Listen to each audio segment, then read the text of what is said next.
Mandiri, kemudian ada kebutuhan BRI, kemudian yang terakhir BCA. Pengguna Mandiri kan, Livin Mandiri. Jadi kebanyakan sih untuk transfer pembayaran. Tadi ya balik lagi, pasti ada upaya-upaya dari perekonomian atau salah satunya adalah perbankan ya untuk ya mengurangi kesenjangan itu sih.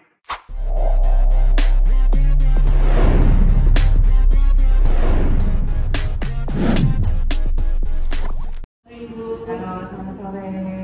Oke, sebelumnya perkenalkan terlebih dahulu ya Bu. Jadi kami dari mahasiswa Informatika angkatan 2020.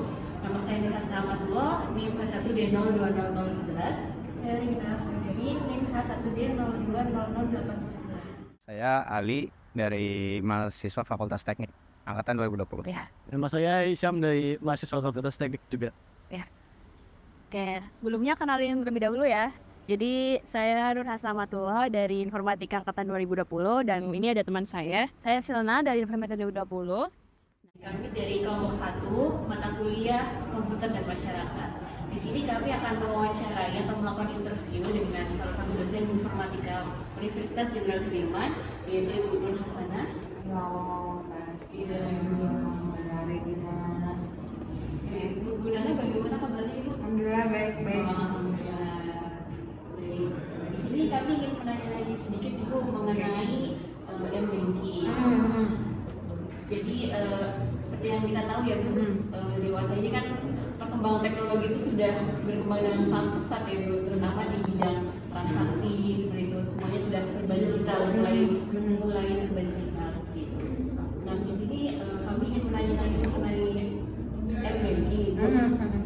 Jadi Bu Nana ini apakah salah satu pengguna dari M-Banking itu sendiri Bu? Jelas ya. Oh iya. Iya, jadi semua banknya ada M-Bankingnya lagi. Ada jadinya ada semuanya, ada BNI, BRI, Mandiri, BCA. Jadi semua ada di handphone M-Bankingnya. Gawat ke kalangan Manila. Iya, karena sudah terintegrasi ya Bu ya. Iya, gitu.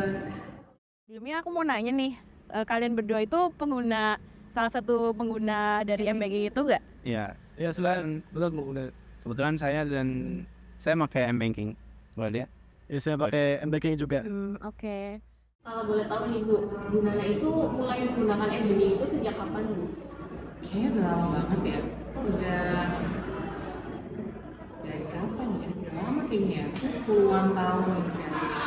Udah cukup lama. Iya, tapi kalau yang dari awal banget tuh mungkin BNI ya awalnya. Mungkin karena gaji dan lain-lain gitu ya. Terus Mandiri, kemudian ada kebutuhan BRI, kemudian yang terakhir BCA. Jadi kebutuhan buat M-Banking itu kan kadang-kadang kita sebagai orang yang sekarang udah pakai paket data jarang punya pulsa. Satu. Jadi kalau nggak ada pulsa kita nggak ada tuh notifikasi SMS, benar nggak?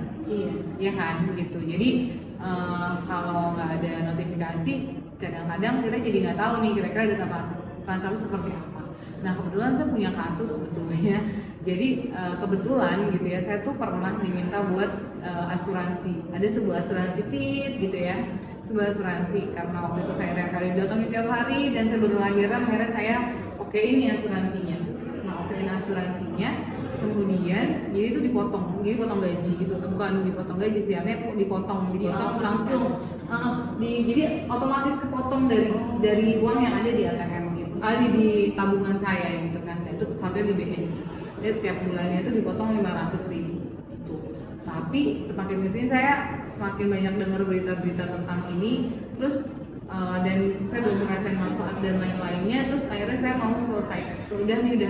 Jadi kayak sekitar malah udah 2 tahunan kalau nggak salah ya, udah 2 tahunan gitu, terus akhirnya saya berhentiin asuransinya, tapi ternyata masih potong terus gitu.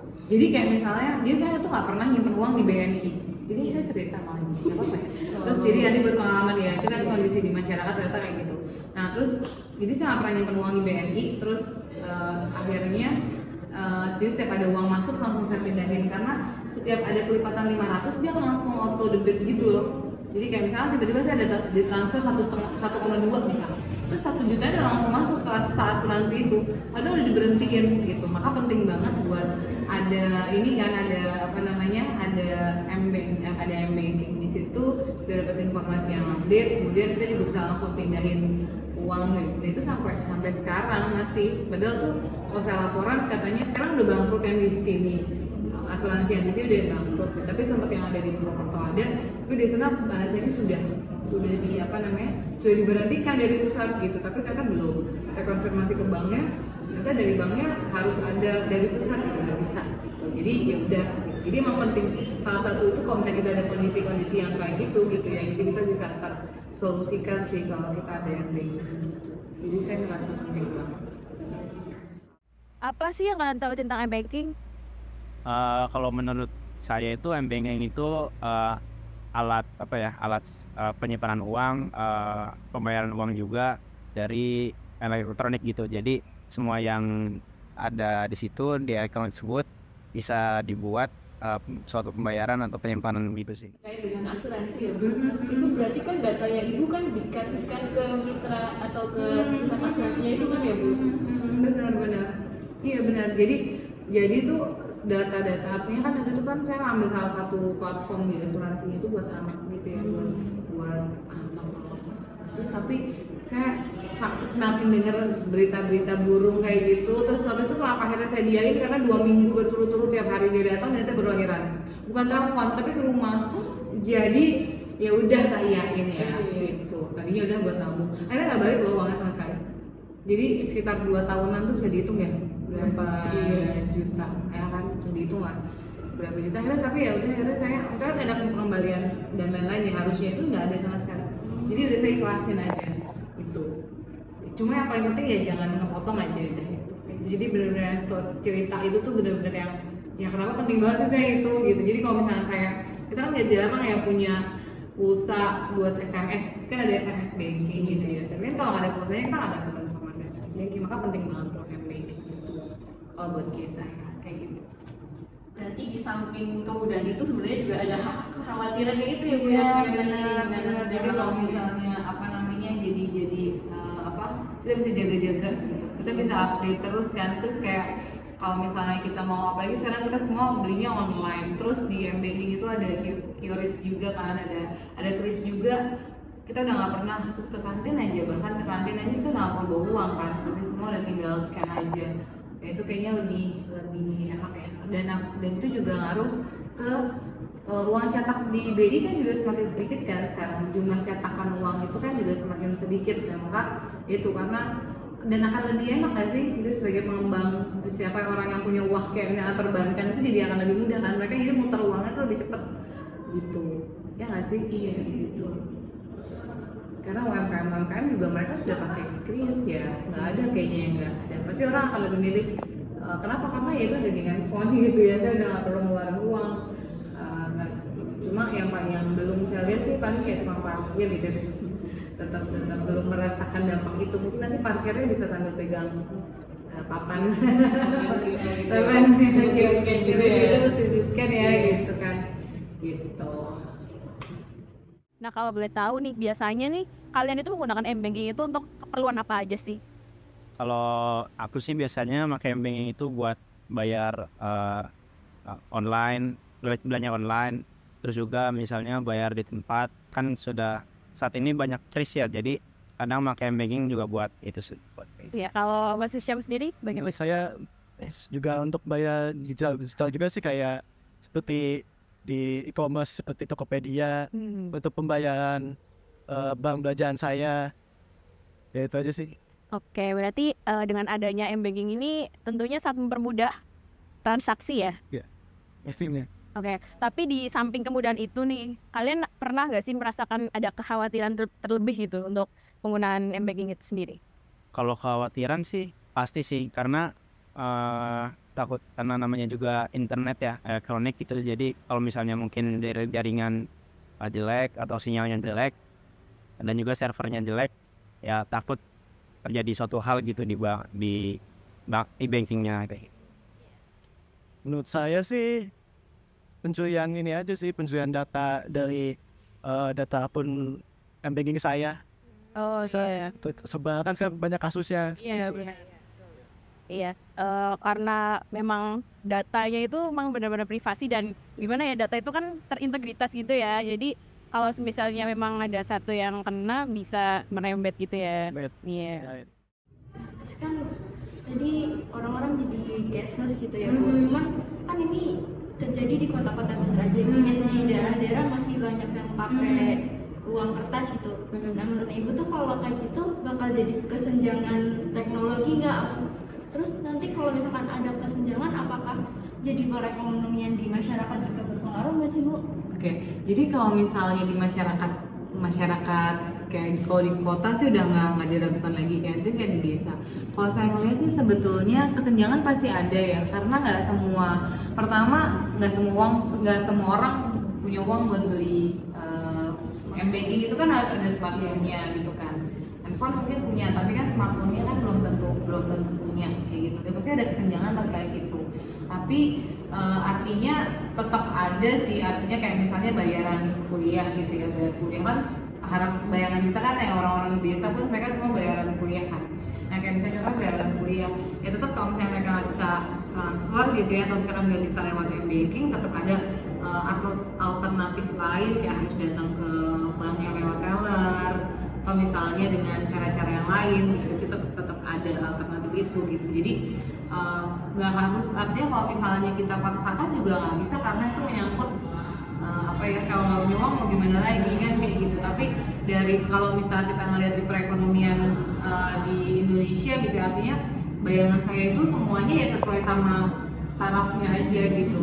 Kayak misalnya emang ternyata artinya kebutuhannya dia belum sebegitunya gitu. Kalau kesenjangan pasti ada gitu kan. Tapi makin kesini juga karena kita lihat ya kayak misalkan di Purbalingga aja kan ada desa yang di sana gitu ya, desa yang tinggi banget gitu kan, yang bawah kaki Gunung Slamet misalnya kayak gitu kan.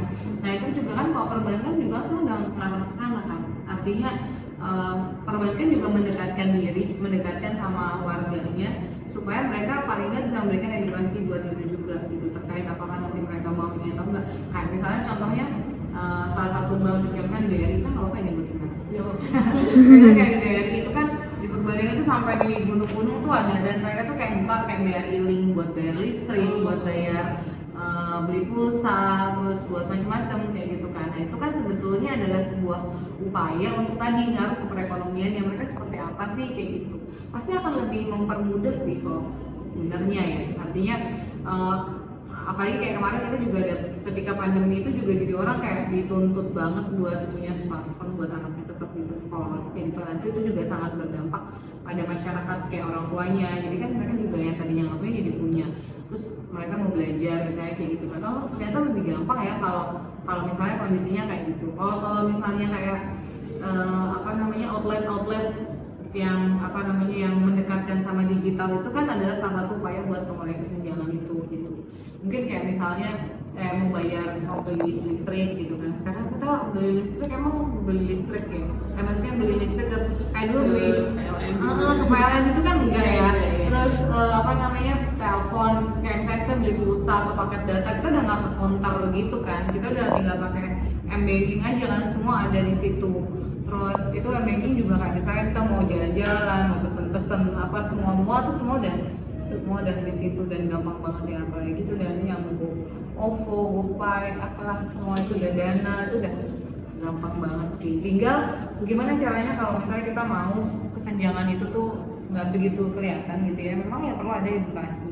Ketika mereka dipaksa untuk menggunakan teknologi ini tapi mereka nggak dikasih edukasi, takutnya gitu ya, yang dikhawatirkan itu adalah itu tadi, takutnya gampang ditipu, terus tiba-tiba